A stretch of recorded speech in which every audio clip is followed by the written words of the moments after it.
Welcome to That's Good Sports. I am Brandon. My New Year's resolution is to put Steve Harvey back together again, piece by piece, just like Jerry Jones will try and put his life together back piece by piece without Jason Garrett Perna. This is called a Lego Harvey grind spot.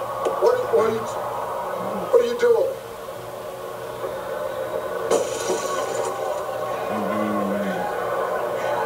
Are you serious?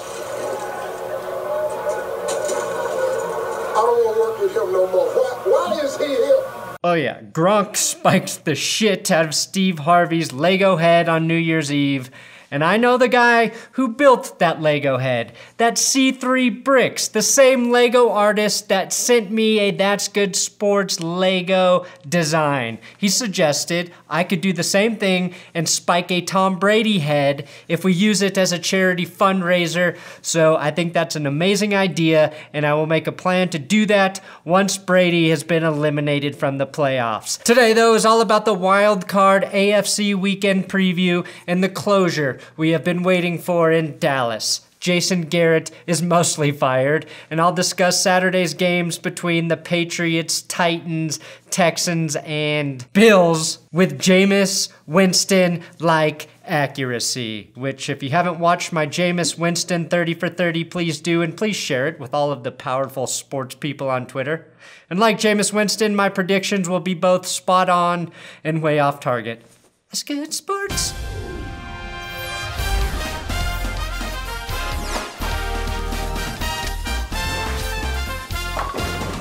Today's episode is sponsored by ExpressVPN, which I'm very excited about because your information security should be a priority.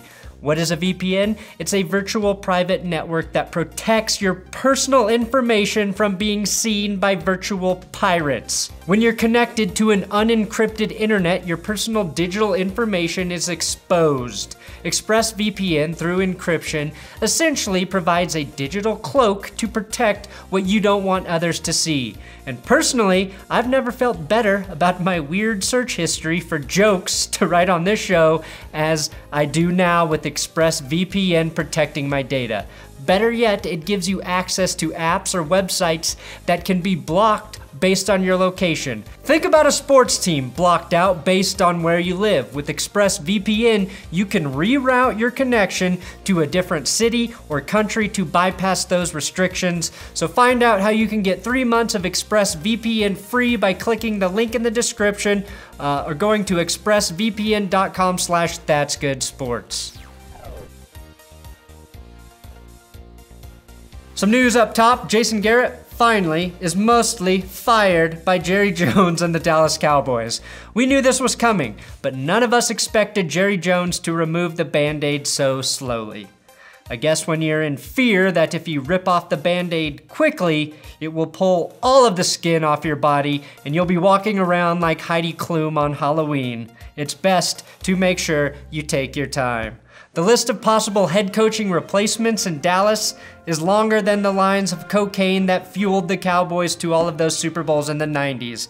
Hell, Gary Kubiak's name has been mentioned for the gig. At this point, I'm not gonna try and guess. Lincoln Riley, Oklahoma's head coach, has had his name mentioned maybe the most, but I'm not sure he's submissive enough to work with Jerry Jones. Based on submissiveness, I'd say the front runners are Mike McCarthy and Rick Moranis from Little Giants. The Buffalo Bills versus the Houston Texans.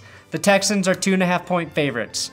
The Saturday afternoon time slot belongs to the Texans. Even if they don't make the playoffs, I think the AFC South champion should have to play in Reliant Stadium on Saturday afternoon in the wild card round. We all know what happened the last time Buffalo played a team from Houston in the playoffs. The Bills were down 35-3, and then Frank Reich brought them back to win in overtime. One of the greatest games ever. Now, I just want one game half as good as that, because it feels like for as many times as we've had a wild card game in Houston, none of them have been close. And the last time the Bills were in the playoffs, they lost to Blake Bortles 3-10. This means Buffalo is responsible for the greatest playoff game ever played and the worst playoff game of all time. There are two big wild cards in this game for the Texans, and they're both health related. The first is obvious, J.J. Watt. Watt went on IR in the middle of the season with a torn pec and is playing his first game since October 27th.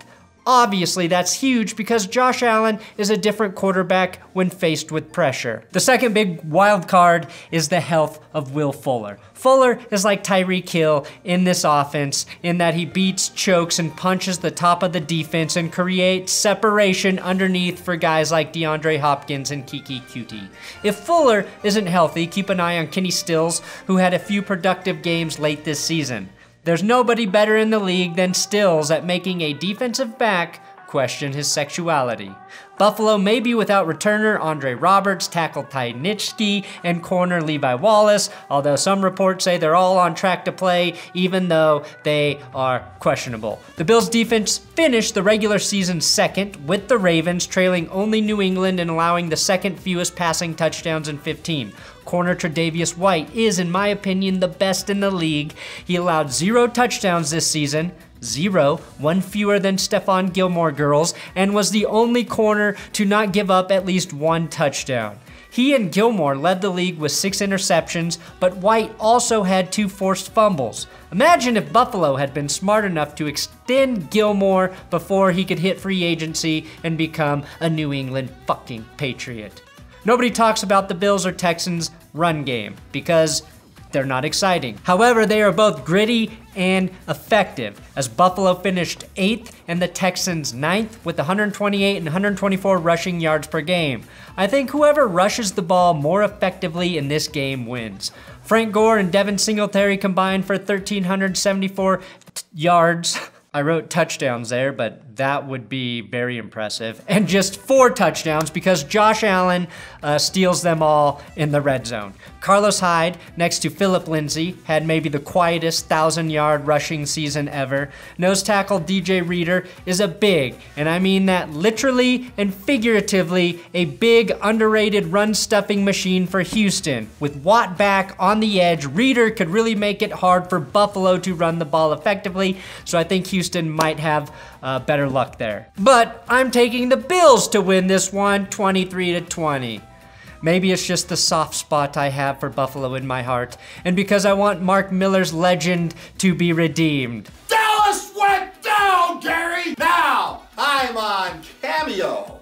So if you want a special shout out to any of your friends out there for their birthday, anniversary, or maybe just their team's gonna go down, give me a shout on Cameo and tell me what you want. Houston has the home field advantage, the quarterback advantage, and better receivers. The offensive lines are awash, Buffalo's defense is better, and their secondary can neutralize Houston's passing attack. And again, I think Houston has a slightly better rushing attack, which is now why I just convinced myself to pick Houston instead. Sorry, Buffalo. Then we've got the Titans and the Patriots. New England, 5-point favorites. Now, according to the Weather Channel, there's a massive storm heading through the country and settling in New England on Saturday night. That storm's name? Henry. No, I'm serious. There is a winter storm called Henry. I'm not even talking about the Titans running back. This storm is the reason Belichick has forced his team to practice in the freezer where Robert Kraft keeps all of the bodies of his dead prostitutes this week. He always wants them prepared for the elements. Now, this is a very conflicting game for me and idea. I have to be honest. On one hand, the weather is a great omen for the Titans and Derrick Henry. On the other hand, the Patriots are something like 256-0 when there's snow on the ground in Foxborough. You might recall the time they beat the Titans 59-0 back in 2009. Also not an exaggeration. Obviously, we know that the Patriots control the weather system directly above Gillette Stadium, and they do a satanic rain dance that keeps the butt plug business afloat to summon the conditions that will help them to victory. But maybe we can talk ourselves into this being a good thing for Tennessee. Derrick Henry is the running back version of a snowmobile. He's basically like putting chains on your tank. I don't think I would take another running back in the snow. Well, maybe CJ Anderson. Make sure the Patriots don't sign CJ Anderson before the game. Derrick Henry in Storm Henry is either going to freeze out the Pats or die like Mr. Freeze at the end of Batman and Robin, the best of all the Batman films. But even in that ending, in his death, Mr. Freeze helped save Alfred, who in this game is Ryan Tannehill.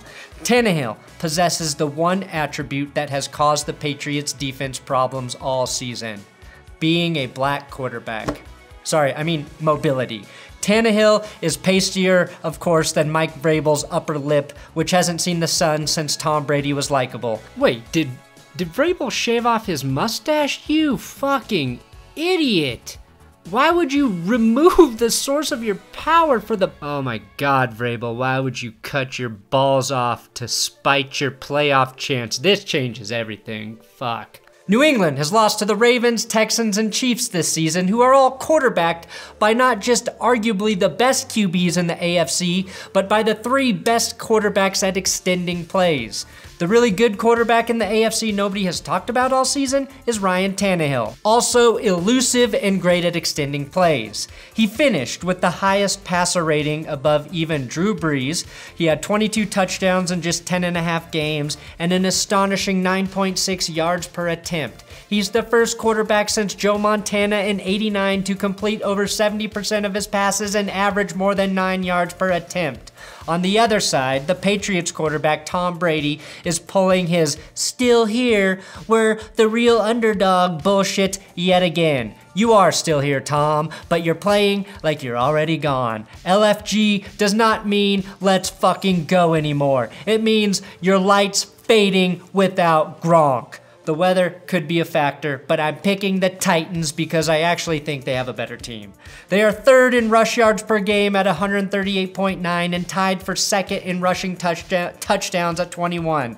Yes, overall the Patriots have a much better defense than Tennessee, and New England's offense averages 1.1 more points per game than the Titans. But a shit ton of those points came early in the season when they were playing nobody. And yes, every time the Titans play in a must-win game, they seem to lose.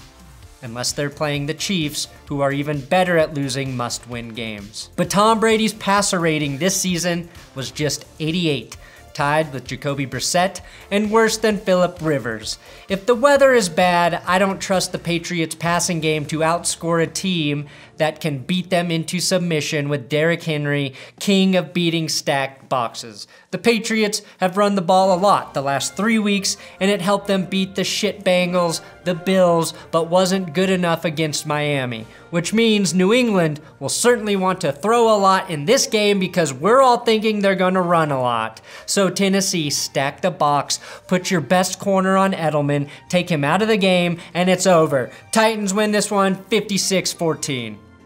Suck it, New England.